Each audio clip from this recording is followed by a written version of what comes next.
Welcome, welcome, welcome. Arsenal lose a son. Merino, is he an improvement to Arsenal? And Premier League predictions. I'm not by myself today, as you can see. I've got a special guest with me. We met through TikTok. Yeah, I like his content and that, and we started messaging through that. Yeah, listen, Jay Gunner, like talk to me, bro. Introduce yourself, tell people where they can find you, all that stuff. All his links are in the description as well, by the way, people.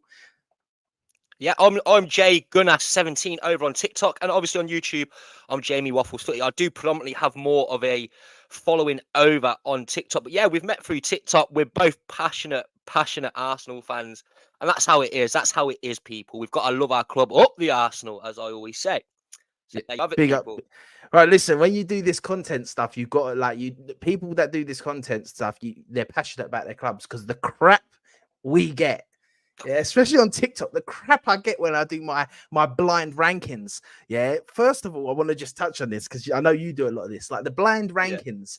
Like so many people on TikTok just do not understand the concept. They're like, how did you put Rooney under this guy? And I'm like, brother, because Rooney hadn't come out yet. You don't know if what players are coming out. It's blind.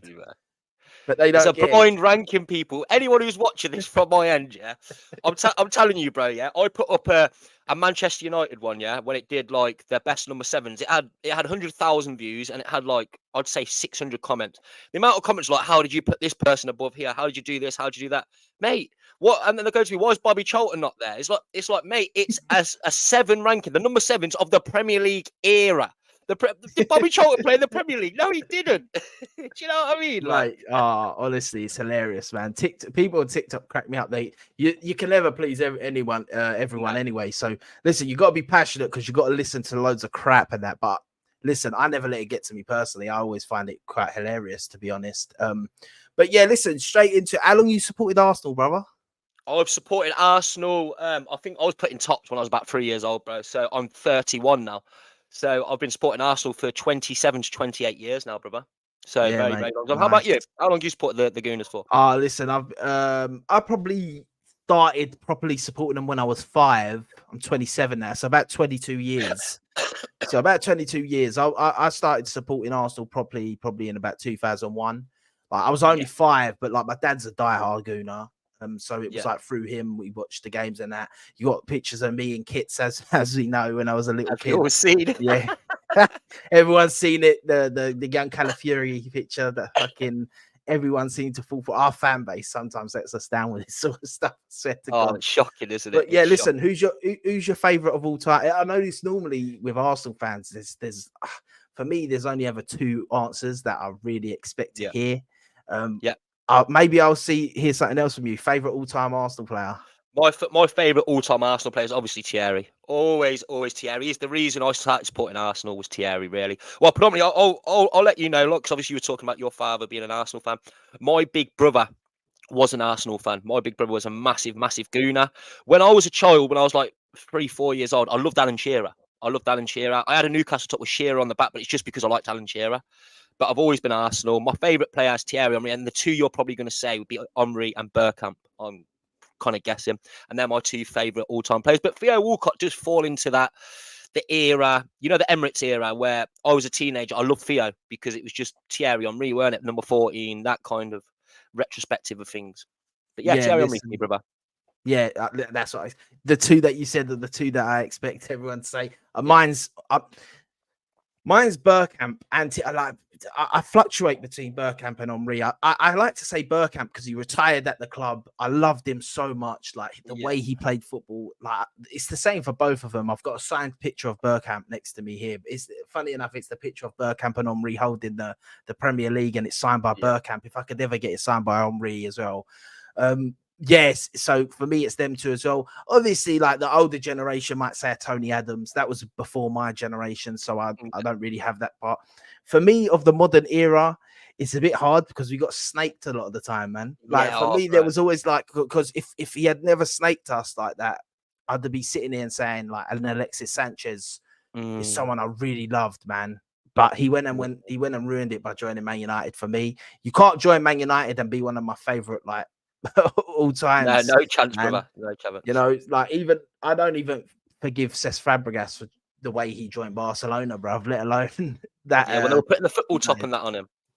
Was it Yeah, Piqué at the Spain World yeah, Cup celebrations? Was it, or the Grand Prix yeah. or something? Yeah, just I've the actually way met it all Tony Adams, happened. brother. I met Tony Adams. If I'm all right just saying the story, Yeah, I went to, because I'm from Coventry, people. If you don't know, you can tell by my accent. I went to Arsenal under 21s versus Coventry's first team. It was like the St. Paint John's Trophy or whatever it was. You know where they play our second PL team play against the other squads like Coventry, Swindon, stuff like that. I went there and I went and watched. It was at the Rico Arena, which is called the CBS Arena now. I went there and I sat there with, it was actually my ex-partner. I sat there watching because I just wanted to watch the boys. Saka was playing, Joe Willett was playing, Eddie Nketiah was playing at the time. And I looked behind me, 2 rows behind me, Tony Adams was sitting there. And I was thinking, what is Tony Adams doing here?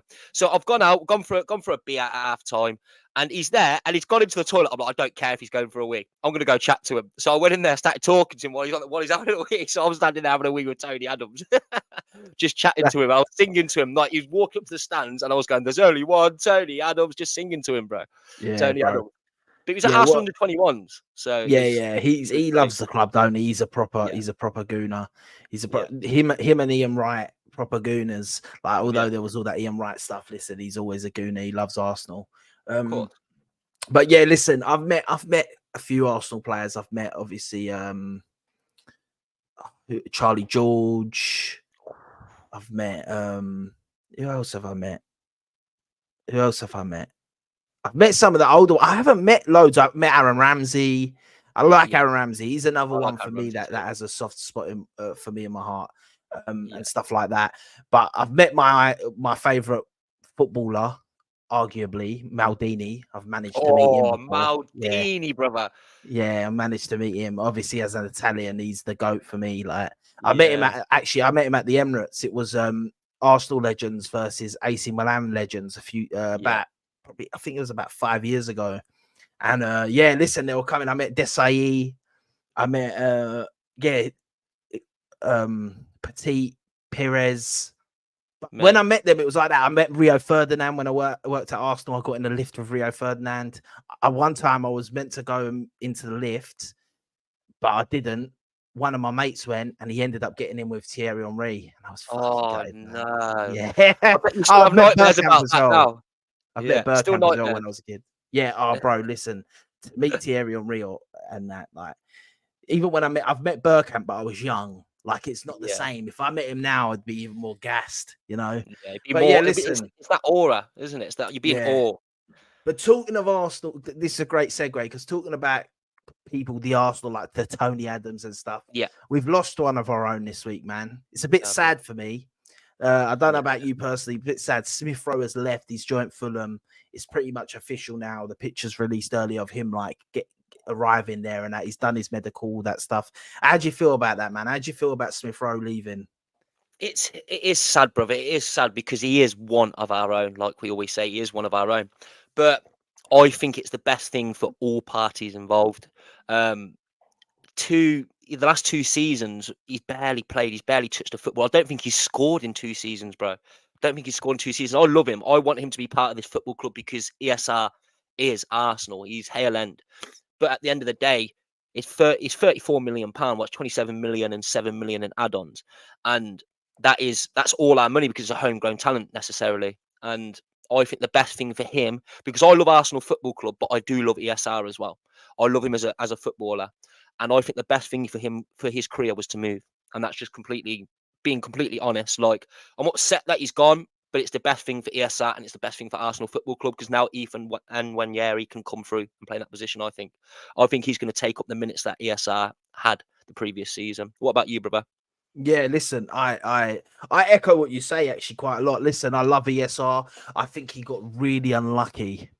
I think he got Mhm. injured he had injuries for them 2 seasons, and it come at such a bad time for him to get injuries in the sense of the level growth in Arsenal over them 2 seasons was unbelievable. Like, it's crazy. The 2 seasons he missed was the 2 title contending seasons. Yeah. The 2 seasons he missed is when we went from like here to like here, and it's just for him to catch up to that is very hard now. It's almost impossible now because to get the game time to get up to scratch and to get up to speed and all that. It's hard because it's hard for Arsenal, innit? It's hard for the fans now because for a long time we haven't been competing. We forget what it's like to be competing. And at the end of the day, when you're competing, you have to be a bit brutal and a bit heartless in a sense. You have to say, listen, at the end of the day, we're competing for the league, man. We can't take these chances. Like, if we were still finishing 7th, 8th, Emil Smith Rowe would still be here and he'd be playing. But for him as well to go to Fulham, get a new home, get a new career, like his career to go over there. The only thing I wished is maybe we added a buyback option onto him in case he starts. Same thing. If he had a couple good seasons, he could come back. There was talk about a loan.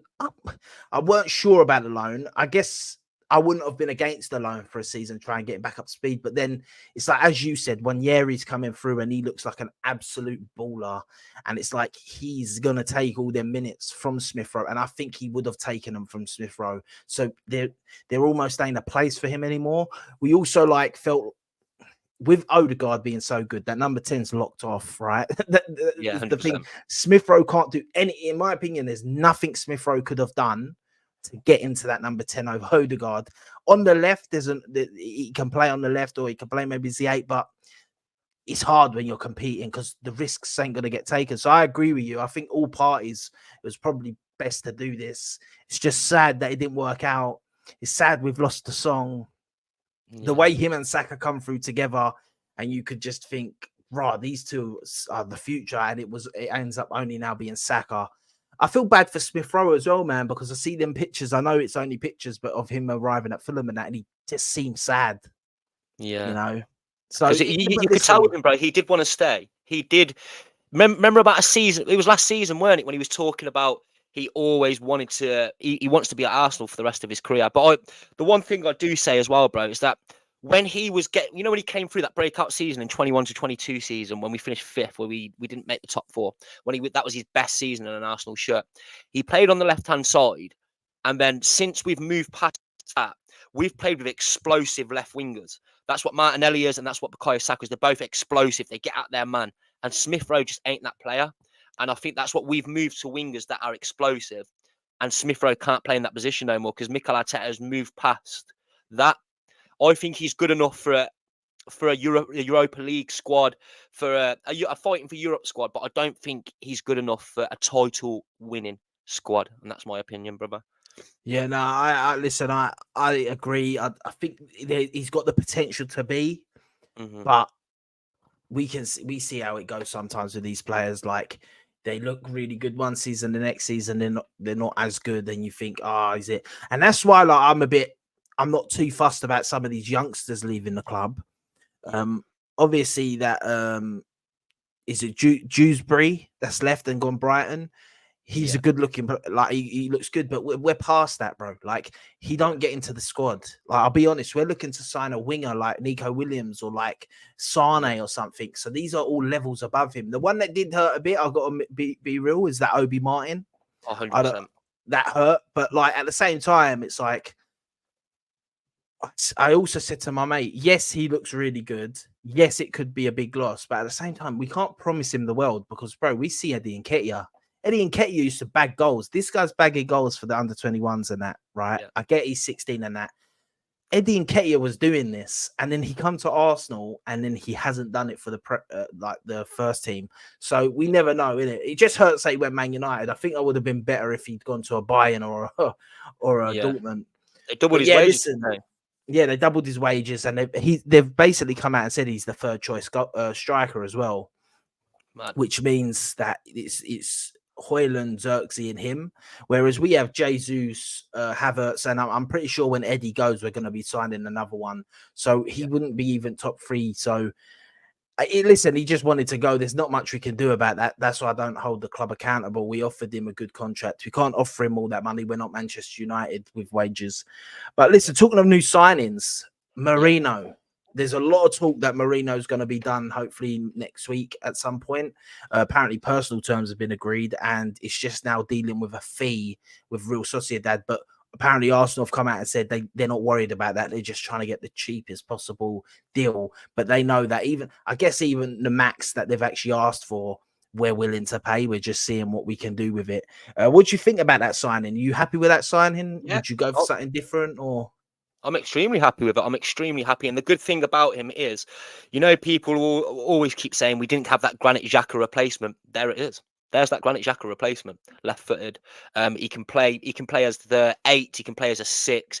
And the good thing about this signing is it's a future. People don't think it's a future signing because he's 28 years old, but it is.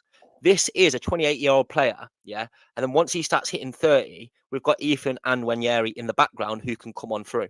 So that's what I think they're doing. I think they don't want to bring in someone 23 to 24 years old because Ethan in the background is just going to leave. He's not going to want to play. He's not going to get into the squad. Where they get in someone who's 28 years old. If you look at his stats over for Real Sociedad, he's one of the best in the league for his position. If you look at his stats, very, very good, very, very capable player.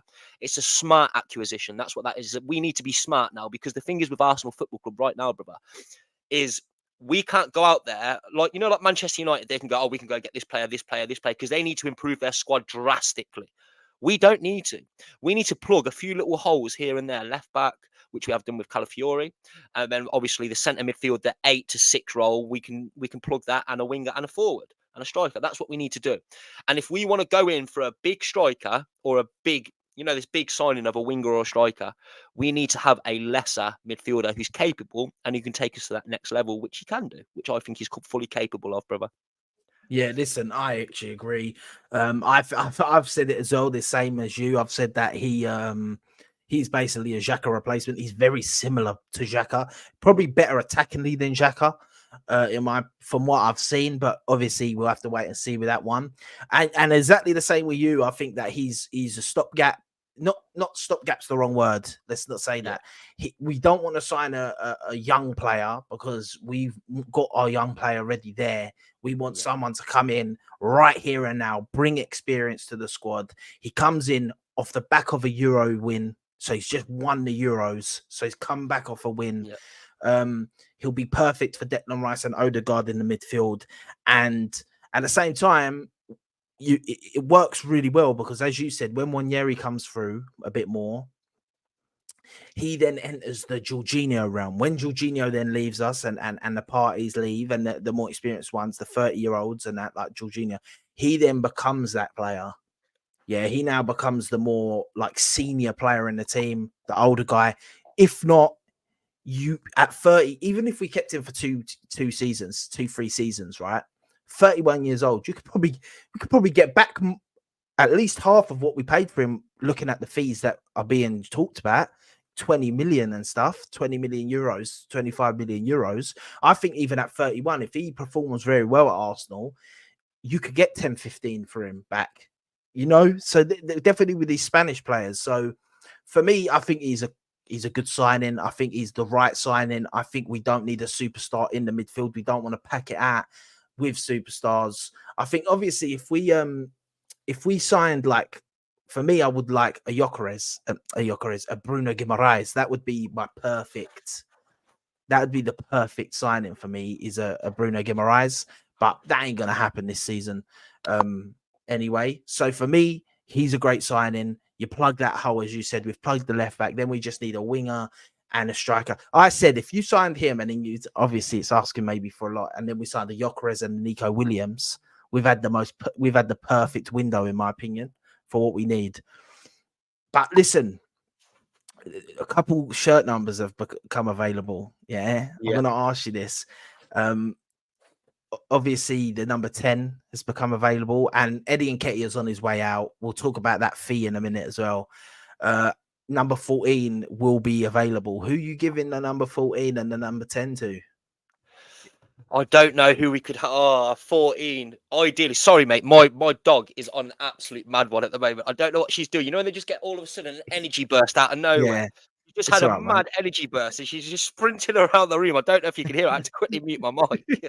Yeah, that 14. You know who I want in that 14? That number 14, Alexander Isak. What a dream that would be as that number 14, bro. Alexander Isak. And the number 10, I think that could be Ethan. It could be. I know it's a big role to fill. There goes my dog clicking the buttons now as well. Give me 1 second, brother. But yeah, people, listen, while he's not here, make sure you follow Jay on TikTok. Make sure you follow him on YouTube and all that good stuff. Yeah, listen, he's back. I am So sorry about that, brother. it's all right, brother. It's all right. I know this stuff happens when you're live. It's She jumped live. on the Sky remote as well, so the Sky's just turned on. Everything's going on in the background. So the Sky's called Sky Sports News has just started blaring on 100 volume. But yeah, like I was saying, that number 10 position, I know it's putting a lot on Ethan and Nwaneri, but you know who he reminds me of, brother? I don't know if you've grasped at this. He reminds me of Jack Wilshere when Jack Wilshere was coming through. He's a very, very similar role. He glides on the ball. He progresses it very well. I know we haven't seen too much of him, but for Arteta to make him the youngest player in the Premier League era, in the Premier League history, yeah, he must have some full faith in that player. What do you think, bro? Yeah, listen, number 10 for me. I'd probably offer it to Odegaard straight Yeah, away. If he don't want it, like, because I think he would take it if he gets offered it. I think he needs the number 10, which opens up the number 8, which is something that I'd maybe give to Ethan Nwaneri, which I was saying. If not, maybe give the 8 to Merino, and then yeah, Nwaneri gets it eventually gets the 8. But obviously, I think Ethan Nwaneri's just been given the 17. He could. yeah, I'm not even gonna lie. It's a difference of position, but he's also someone who you could give the 14 to. I'm being yeah, honest. Like the 14 isn't necessarily. I don't think that the 14 should be looked at as like necessarily like a striker. It should be looked at as an Arsenal boy, like an Arsenal guy. yeah. You know, So that's I a feel great exactly number the for same. that. But obviously, number 14, Isaac would be a dream. I'd love Isaac. 14, you could even give it to, if we sign Nico Williams, he'd be a great 14. Yeah, If we sign, to be honest, even if we sign Gyökeres, I know he's a bit different, but you could give him the 14. The 14, I'm a bit more techie with. The 14, I don't think you even have to rush it. If he leaves, I don't even think you have to give that to a player necessarily this season. But the number 10, I'd give to Odegaard. I think I just want a proper number 10 at this team where we ain't had one in a while. Probably the last one we had was Ozil, but that didn't end great. But like Odegaard, but he might, like, the thing is, we don't know with these players, right? Because they have preferences themselves. Like, he might just say, no, I want to stay at the 8. I'm the 8 at Arsenal. But I think he would take the 10. yeah, Obviously, you see, like Declan Rice, he has his number that he likes, which is personal number. Calafiori's now come in and he's got his personal number, which is 33. He had yeah, that at Bologna as well, yeah, which is kind of nice. I kind of like when players have their own number, sort of thing. But yeah, listen, for me, yeah, that's who I'd give it to. Going on to predictions before we end the show and that. This yeah. season, what's your predictions for Arsenal? What do you think we'll do this season, all in all competitions? In all competitions, right? Okay. Well, a lot of people, obviously, if you're over my TikTok side, I do a lot of my predictions. I do a lot of lives, and this is what I say. I'm going to touch on the Premier League straight away, bro. Man City, yeah. So I think Arsenal win the league. I know they say deluded Arsenal fan, deluded Gooner, always saying you're going to win the league. But let me touch on this, people. Right. Man City's situation as it is right now. Edison wants to leave. There's players what want to leave. Who's going to want to come into a club that they don't know where they stand? Their court case is in November. They don't know where they stand right now. So it's up in arms. So I'm putting Arsenal to win the league. We're on a trajectory going up like this. Man City have got an aging squad also, if you think about it. If you do touch on a few things like Kyle Walker and a few players like this, they are a squad what's starting to deplete a little bit. And then they are getting their lowest points tallies they've had in years. Absolute years. These are their lowest points tallies. You think when they had Liverpool, they were up there, the 100 points, 97 points, 98 points. Whereas to me, they're going a bit downhill now. So I think we will win the league next season. Champions League, I'm expecting a minimum of semi-final with the right acquisitions, the right squad depth, because that's what you need, because the Champions League format now is a lot bigger. There's a lot more games. And if you look from September, from the first international break of September until December, we have a game every single midweek, from all the way from September all the way to the end of December. We have midweek fixtures the whole way through, which is shocking. And then I think with the League Cup, we could see, for once, I think that we actually might have a good run in the League Cup. But the FA Cup, I think we might go out in the early stages. That's what I'm thinking. But I do think that Mikel Arteta might actually put a bit more emphasis and focus on these other competitions, because we ain't been doing well in these cup competitions. We haven't at all. We've been unlucky with a few of the draws, like Liverpool last season we had, but we have got to start doing well. We've got a squad. We have got a big squad necessarily, so we do need to do well. So I'm saying win the league. My main focus is on that league semi-final of the Champions League, and then FA Cup early rounds. I think we'll have an exit, and the League Cup I could see us getting to the final of. What about you, bro? Listen, yeah, that's not a bad chat at all. Me personally, I think definitely with the right acquisitions, like say we sign a Gyökeres, for example, and that I think we win the league. I just think that Man City, like, even if they don't lose Ederson or KDB or Alvarez, these players have one eye out of City. And it's not, I'm not even saying it's because of the court case, we don't know, whatever, etc. But I'm just saying that these guys have won 4 in a row. For these guys to all get the hunger to do it again, 5th time, compared to the hunger of this Arsenal team to get the first one, I don't know if they're going to have it. I don't know. I know we said that last year, but they were chasing something last year. Although people were like, oh, they've already won a treble. Listen, they not only won the treble, but they were looking to do the 4-peat, which is something that no one has ever done. Man United haven't even done that. Yeah. This season now, they're only looking to beat their own record. It's not going to be the same. They're probably going to really want another Champions League, if anything, and the new format. So I think they might sway a little bit in the league, and we can swoop in and take that. Plus, our defense this season is looking phenomenal with the addition of Calafiori, which people don't realize, man. With Calafiori and left back, I've watched him. I watched him a bit for last season for Bologna as well. I'm Italian, so obviously I keep an eye on Italian players. He's going to be quality for us. People might not want to think it. He's going to be quality for us. And that left-back position, that was a weakness for us last season. We now have Calafiori and Timber.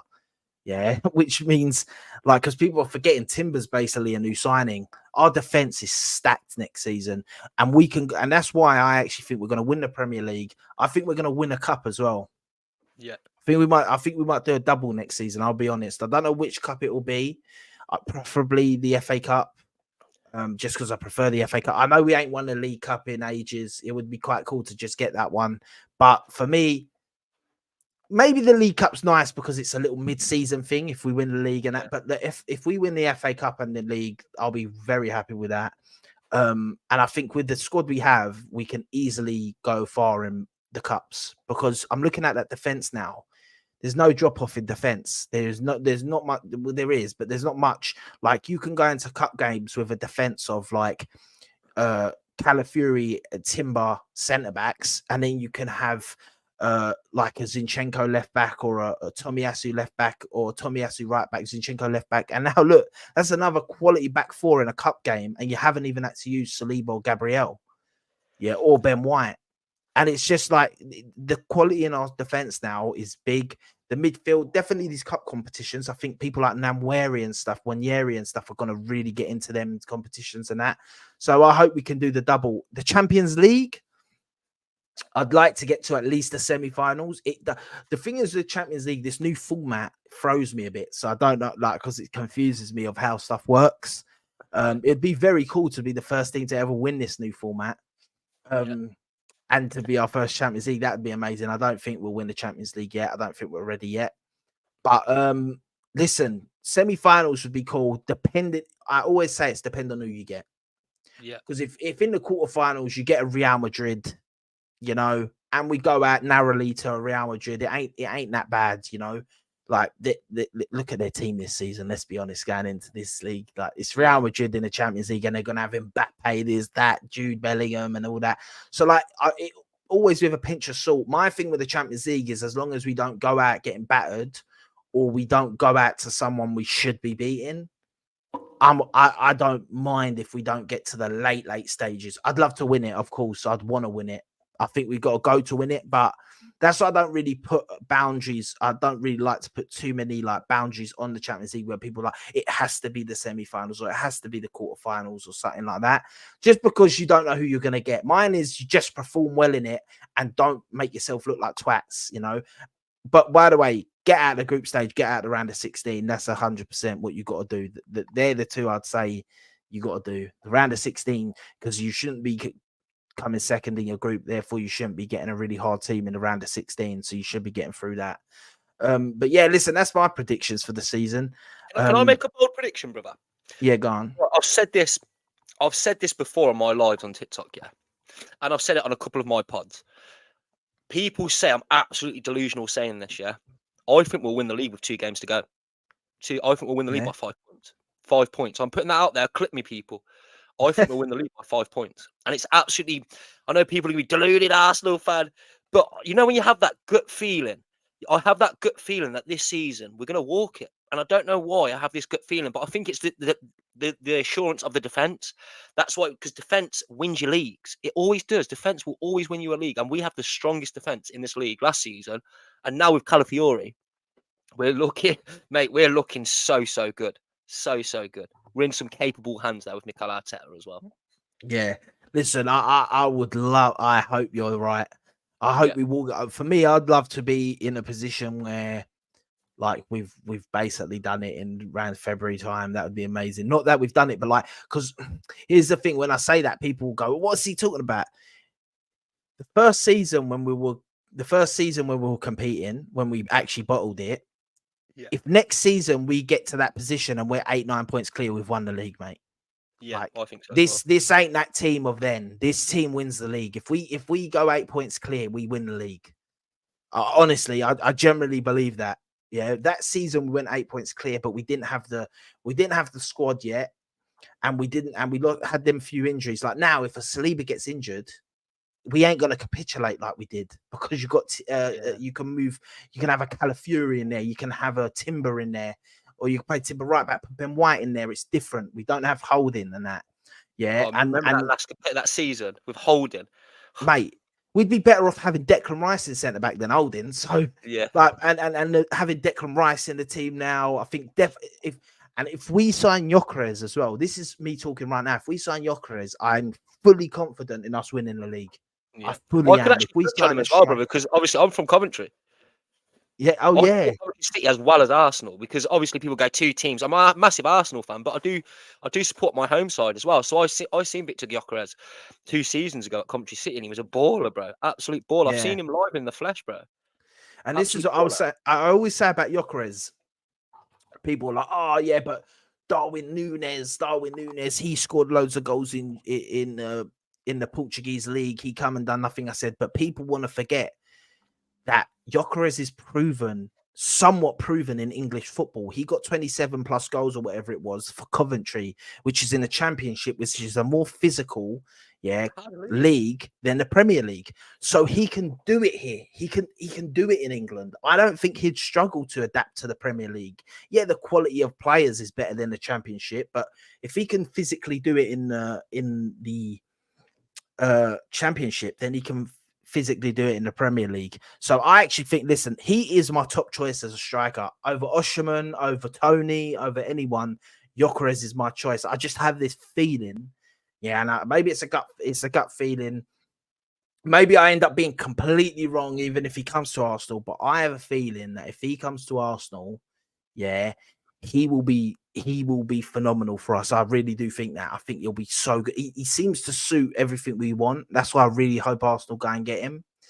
And I'm also got faith in Arteta and whoever he sort of brings in that attacking role. But yeah, listen, we seem to be on the same page with Arsenal next season, and let's hope we can do it, innit? Should I tell you something? What's different with Gyökeres? So with him, brother, you know, like, we don't have that player that can instantly just take a shot and score. You know them games last season, Aston Villa, when we were drawing 0-0, and then they went and scored in the 78th minute, or so. It was Ollie Watkins on the 78th minute, weren't it? And we absolutely battered them that whole game, and we did it against Fulham, we did it against West Ham, we battered them the whole game, but we just couldn't put the ball in the back of the net. Gyökeres, bro, he just snatches at things, he shoots at will. He's such a selfish player, but it works out so well for him. Like, literally, he could have half a yard and that'll be it. He'll just shoot. He'll have a shot, where we don't have players that do that. And that's what we need. That's the difference between him, Eddie Nketiah, Gabriel Jesus. That is a difference between a proven goal scorer. And that's exactly what we need. And that's why I think he'd be perfect for us as well, bro. Sorry, I just thought I'd touch on that. Yeah, no, 100%, bro. I agree. 100%. Man, I want him so bad. But listen, let's hope that Arsenal can do this. Let's hope that we can be sitting here next season at the end of the season saying we've won the Premier League, we're Premier League champions again. We need it. We want it so bad. With the last 2 seasons as well of battling with Man City. And I know people say Pep's leaving at the end of the season. I want to win the league while Pep's here, man. I want Arteta to win the league while Pep is here. So no, there's none of this. Oh, you couldn't do it when Pep was here. We beat Pep to the thing. The banter ends. Let's just put that out there. The second we win the Premier League, the banter ends for Arsenal. People will try it and it just won't work anymore. Right now, they've still got that little smidgen to hold on to that we've not won the league yet. Oh, you can't do it. You can't get over the line. Even though we're better than all these guys' teams that are saying this, we win the league and that's gone. We are not. We have officially passed the banter buck onto everyone else. You know, we will be, and everyone's gonna hate. We've been in the trenches, brother. We've been in the absolute trenches. Bro, that COVID season was absolute trenches, bro. I'm telling you, people don't think it. People don't think it. But as an Arsenal fan, realistically, how we think. But our one problem is, bro, I guarantee it. We win the league, you know what they'll come out with next is because Man City fell off. You didn't deserve to win the league because Man City fell off. Because they always move the goalposts when it comes to Arsenal. Yeah, mate. Listen, I'll come out with this same thing that I say. That logic makes no sense because otherwise Man City only ever won the league because someone else fell off. It's like it's the same thing, isn't it? If Arsenal was as good right now as they was in the invincible season, Man City might not have won the league. If Manchester United was as good as they used to be, then maybe. So this falling off thing, but I get what you mean. It will be. It took Arteta this long. Arteta spent this much money. But listen. They can say all that, but they'll know it's fake, and we'll laugh at them, and we'll say, "But we've got a Premier League, baby. We're here for it, baby. We are here for it, baby. We are here for it." But yeah, listen, like, share, subscribe, all that good stuff. Make sure to go follow Jay on TikTok and on YouTube. Subscribe and all that good stuff. His links are in the description, so make sure to check him out. You're doing well on TikTok. What, like 13,000+ followers on TikTok? 15,000 now, I think, something like that. Oh, nice. Listen, go and check him out. His content's brilliant. So yeah, guys, listen, remember, like, share, subscribe, all that good stuff. Jay, thanks for coming on. I'm sure I'll have you on again anyway. I appreciate it a lot. We'll do more. Can I touch on one last thing just before we go? Yeah, I always do it on every single one of my pods. Mental health awareness is so important, people. I always touch on this on every single one of my pods, every single one of my lives. Checking on someone today, whether it's a friend, family member, or a loved one. It could be anyone. You're sitting on the bus, you'd listen to me right now with your headphones in. Take your headphone out, checking on the person next to you, and just say, "How are you today?" Checking on someone, because it can go so far. Because at the end of the day, mental health is a killer, and it really is. Yeah, big 100%. I know people very close to me that suffer with mental health as well. So people make sure, you know what, like, even sending someone that you know that's having a rough time, sending them an emoji of like the arm, the strong arm or something. That itself can be so much, and it can move someone so far. So big up yourself, Jay, for bringing that up, and everyone do what he said. Check on someone, loved ones, friends, family. A stranger in the street, just say hello, man. We've all got to be nicer to one another. It goes far. But yeah, listen, like, share, subscribe, all that good stuff. And remember, people, remember what I always say: eat pizza, eat pasta, Bukayo, blood clot, Saka, Sicilian Gooner. Peace. See you later.